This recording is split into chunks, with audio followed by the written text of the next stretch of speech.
4, live gikan sa Brigada News Center. Ihatod namo kaninyo ang mga nag-unang balita gikan sa nagkalain-laing lugar sa Mindanao. Mga balitang gitutukan sa news team. Ako si Brigada Rona Mohemulta ug kini ang Brigada Mindanao.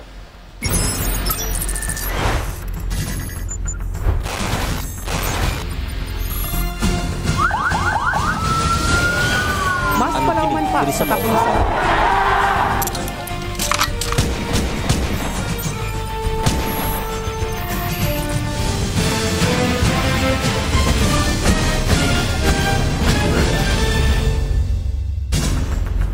Patay ang usa ka driver human kini na maunay nga nalatayan sa gimanehong prime mover truck sa daang Maharlika National Highway sa Davao City.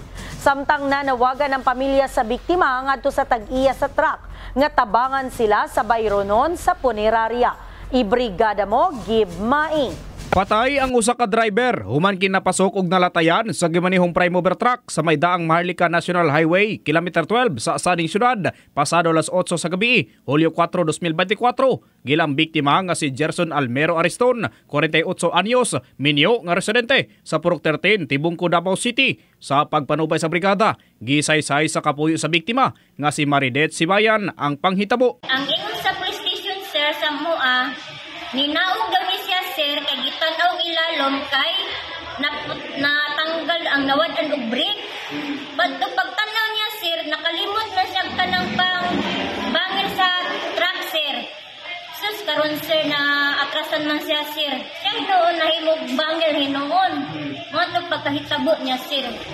Apan, dili kumbinsido ang pamilya ni Ariston sa iyang gidangatan nga naunay kini sa gimanihong truck. Yun mi kita, sir. Abini mo, nangutana, sir. Wala mi kita. May CCTV, sir. May CCTV, pero layo. Tapos may one na truck, agi-agi, daghan. Mga na di maklaro ang pagka-video daw nila. O, wajoy makona na, sir. Lagi ang saon man. Istorya lang na na. Makita sa ulagway sa biktima nga dili na may tsura ang parte sa iyang lawas nga nalatayan sa ligid sa truck. Hinungdan sa iyang nanaling kamatayon. Nanawagan karon ang pamilya sa biktima sa tag-iya sa truck nga sila tabangan sa bayronon sa punerarya aron mapahilo na ang patayng lawas sa ilang minahal sa kinabuhi. In the heart of changing lives, kini si Brigada Gib Maing, Brigada News. Dead samtang samaron ang anak, human naligsan sa pick-up sa Barangay Patag, Cagayan de Oro City. Biktima nakaangkon matud pa og severe brain injury. Ibrigada mo Jackie Paclar. Napasok sa ilalom nga bahina sa pick-up ang usa ka inahan samtang gitabang ang anak. Human naligsan kagabi. Dead on arrival ang inahan nga si Lenny Magdadaro Umiping, 50 anyos, samtang ang ulang anak nga si Joshua Magdadaro Umiping, 25 anyos, og parehong lumlupyo sa Zone 12 Zosima Street, Patag ning syudad sa Cagayan de Oro. Subay sa investigasyon sa Cagayan de Oro City Police Traffic Unit, nga gaihatod sa anak ang iyang inahan sa trabahoan apan pagtabok sa highway didto naligsan sa nag-overtake matud pa nga pick-up ang mga biktima. Tabok ganito tungod sa kaning pagtabok, no? Allegedly, nagtabok ang kaning duha ka pedestrian ni overtake kini ang pick up gikan sa outer lane paingon sa inner lane. So mao kana ang giingon adtong kakita, no? Kining pick up paingon siya sa norte nga bahin, no? North going to Bulwa. Dayon kining duha ka pedestrian patabok siya going to east. Giila ang driver nga si Gina Araquel Flores, 60 anyos, og taga Barangay Nazareth, Cagayan de Oro City. Nakakustodiya na sa kapulisan ang driver sa pick-up samtang gihulat ang pamilya sa mga biktima alang sa posibleng settlement og pagpasaka og kaso. Sunod-sunod na ang nahitabong disgrasya sa kadalanan nga gikakala sa kinabuhi mapedestrian man o motorista. Busa nagpahimangno karon ang mga otoridad. Magpadagan tas ng sakinan labi na kung ulan-ulan, mga dark areas, no? Nang medyo although nasa suga pero halong ba, especially atong weather ga ulan, no? Nahinay na ta. Balita gikan sa Cagayan de Oro City, in the heart of changing lives, kini si Brigada Jackie Paclar, Brigada News. Dakpa ng duha ka gikaingong miyembro sa MILF sa Raja Buayan, Maguindanao del Sur human nakuhaan og armas ug mga bala sa checkpoint sa kapulisan. Ibrigada mo Roy Holgado. Arestado ang dalawang individual sa barangay sa Pangkan, Rahaboyan, Maguindanao Sur matapos sila maharang sa checkpoint ng kapulisan at makumpiskahan roon nag-loose of firearms. Kinilala ni Rahaboyan Municipal Police Chief Police Captain Joel Librilla ang mga suspect na sina Samer Maumen at Dennis Alon, pawa mga nasa hustong kulang at kasapi na 118th Base Command ng Moro Islamic Liberation Front o MILF at residente nagkakal sa bayan ng Ampatuan, Maguindanao del Sur. Ayon pa sa intel report na natangkap ng kapulisan, posibleng sangkot sa gun for hire, gun smuggling at serye ng mga patayan sa bayan ang mga nabanggit na lalaki. Sinabi ng opisyal na agad silang nagsagawa ng checkpoint operation kasama ang militar. Nagmakatanggap sila ng impormasyon hinggil sa tangkang iligal na pagbebenta ng baril ng mga naturang lalaki. Tulad ng inaasahan, dumaan nga ang mga suspect sa nasabing kalsada gamit ang motorsiklo at naharang sila roon ng mga pulis. Nakumpiska mula sa mga suspect ang daladalang pistol, magazine at bala sa kasila dinala sa police station. Mahaharap ngayon sa kasong paglabag sa Firearms and Ammunition Regulations Act ang mga suspect. At yan ang balita mula sa Brigada Cotabato City, in the heart of changing lives. Ito si Brigada Roy Holgado, Brigada News. Nabiktima na usab sa pagpangawat ang fruit stand sa Baywalk sa Mati City. Pagpangawat na kuhaan sa CCTV. Ibrigada mo, Rene Canoy. Lain na usab nga pagpangawat ang nakuhaan og CCTV footage sa Baywalk, Mati City. Insidente nahitabo kagahapong adlaw, Hulyo 5, alas 2 sa kahaponon.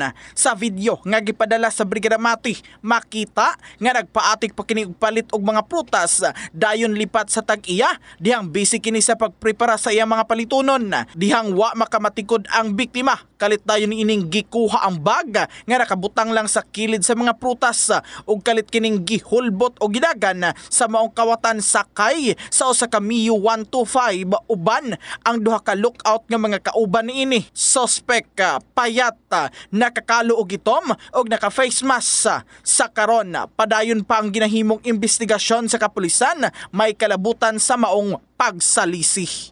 Report gikan na sa Mati City, in the heart of changing lives. Kini si Brigada Rene Canoy, Brigada News. Naligsan sa tiil ang usa ka traffic enforcer sa usa ka motorista nga gipugos makalusot samtang nagamando ang enforcer sa trapiko duol sa dakong mall sa Zamboanga City. Alang sa dugang detalye, ibrigada mo Marco Polo Muta. Sa kuha ng CCTV na ito, makikita ang isang motor na nagmula sa isang kanlurang bahagi ng Governor Camins Avenue sa may barangay Canalar at malapit lamang sa isang malaking mall dito sa lungsod ng Zamboanga. Makikita na dumiretso ang kanyang sinasakyang motor patungo sa isang traffic enforcers na nagmamando ng trapiko kahapon sa nasabing highway. Kapansin-pansin din na sinita ng nasabing traffic enforcer na nakilala bilang si Alcazir Ranin. Legal ang edad, binata na nakatalaga sa traffic division dito sa Zamboanga. Matapos itong sinita ang sumuway na motorista sa batas trapiko ng nasabing lugar. Pumiglas at nasagasaan pa ng motorista ang traffic enforcer at kumuripas ng tagbo patungong barangay Santa Maria Highway. Kina Santa Maria, sir, while ongoing yung tahalan na Canelar, bali-ele, bigla entra medio, sir. Sí. Yun, na-prend lang yung Conele, sir. While na-prend yung Conele, continue también di may alaga na Canelar. Na bar, kita na Canelar, siyempre, kasi kita encuentro, estaba na, como derecho, estaba na Santa Maria. Sí. Así na kami tayo, sir, como bicycle, sir. Oo. Bueta ano yung Conele, na-prend yung Conele, si na-prend kasi, sir, aquí tumigo na medyo el de Dadasio. Sí. Bueta na Santa Maria, bigales, kapaya pasakat na tinadimi yung... Dito pies? Yan ipit ka, sir? Iya, sikat si Bangga, sir. Hindi nyo siyempre, sir, kalamayan na na mga... Samantala, nakahingi pa umano ng backup ang nasabing traffic enforcer sa kanyang kasamahang para kausapin ang pasaway na motorista. Subalit, bigla itong nag-counterflow ang highway patungong hilagang bahagi ng nasabing highway. Samantala, patuloy pa rin pinagahanap ng PNP Zamboanga at nai-report na sa himpilan at opisina ng Land Transportation Office para malaman kung sino ang nagmamay-ari sa motorsiklo, gayon din ang driver na sumuway sa batas trapiko. Nananawagan ngayon desisyon ng biktimang traffic enforcer na si Ranin na sana ang lahat ng mga motorista ay dapat matutong rumespeto, gayon din dapat may disiplina sa daan. Nang sa ganon, maiwasan ang mga aksidente sa daan, samantala posibleng masasampahan ng kaukulang kaso ang nasabing motorista na hindi marunong gumamit o sumunod sa batas trapiko. Mula dito sa lungsod ng Zamboanga, ito si Brigada Marco Polo Muta in the heart of changing lives. Brigada News. Naguba tungod sa makusog nga haguros sa tubig ang usa ka tulay sa Coronadal City human sa walay puas nga pag-ulan. Mga residente nagapangita na lang og temporaryong maagian. Ibrigada mo, Mike Kumilang. Sinira ng malakas na agos ng tubig baha dahil sa pag-ulan ang isang tulay na kumukonekta sa Purok Upper Mabuhay at National Highway ng Barangay Taplan, Coronadal City. Tinatayang 50 na mga households ang apektado sa pagbaha at nasirang tulay kung saan kinakailangan ng mga residente na umikot at maghanap ng ibang madadaanan upang hindi mantala ang kanilang trabaho, transaksyon, gayon din ang nalalapit na pasukan ng mga estudyante. Humihiling naman ngayon ang mga residente na maaksyonan na sana ang problemang kanilang kinakaharap upang tuloy-tuloy na ang pagsasagawa nila ng kanilang mga aktibidad. Maaalala na ang naturang mga tahanan ay pinasok ng tubig baha kung saan inanod ang ibang mga kagamitan ng ilang pamilya kabilang ng isang alagang baboy. In the heart of changing lives, ito si Brigada Mike Kumilang, Brigada News. Hugot karon nga ginabantayan ang mga produktong baboy nga dili makasulod ug makagawas sa Midsayap, North Cotabato. 13 ka ASF quarantine checkpoint sa entrance ug exit point sa maong lungsod ang gimugna aron masiguro nga dili makasulod ang ASF. Ibrigada mo, Eva Molina. Nagpatawag og press conference si Midsayap Mayor Rolly Sacdalan. May kalabutan sa African swine fever nga nakaapekto na sa pipila ka mga munisipyo sa North Cotabato. Gikalipay sa mayor nga wala pay kaso sa ASF sa Midsayap. Apan gahimo sila og mga lakang aron nga malikayan ang naasoy nga virus. Gimando ni Mayor Sacdalan nga bawal una ang pagpasulod o pagpagawas og karning baboy sa ilang munisipyo aron mapugngan ang hulga sa ASF. Kay numduman adunay nagpositibo sa ASF sa pipila ka mga barangay sa 2nd District sa probinsya ug sa 2 ka mga barangay sa Pigkawayan, Cotabato. Dugang pamahayag ni Mayor Sacdalan, gipaaktibo na niini ang 13 ka ASF quarantine checkpoint sa entrance ug exit point sa munisipyo. Mituboy usab ang LGU Midsayap ug mga personahe nga mobantay sa mga checkpoints nga tagan og batag adlaw nga sweldo. Muhatag usab ang LGU og tip sa kinsamang individual nga makadakop sa mga taong mo pasulod og karning baboy gikan sa ubang lugar. Apil nga kumpiskahon sa mga ESF checkpoints ang mga lamaw o mga pagkaon gikan sa mga kumbira aron ipakaon sa mga binuhing baboy. Report gikan sa Midsayap, Cotabato. Ako si Brigada Eva Buhayan Molina. In the heart of changing lives, Brigada News. Nagapaningkamot karon ang mga opisyales sa Lebac, Sultan Kudarat nga dili na madungagan ang kaso sa dengue sa ilahang lugar human kini nakatala og kapin usa ka gatos nga kaso sa kasamtangan. Ibrigada mo, Ian Alion.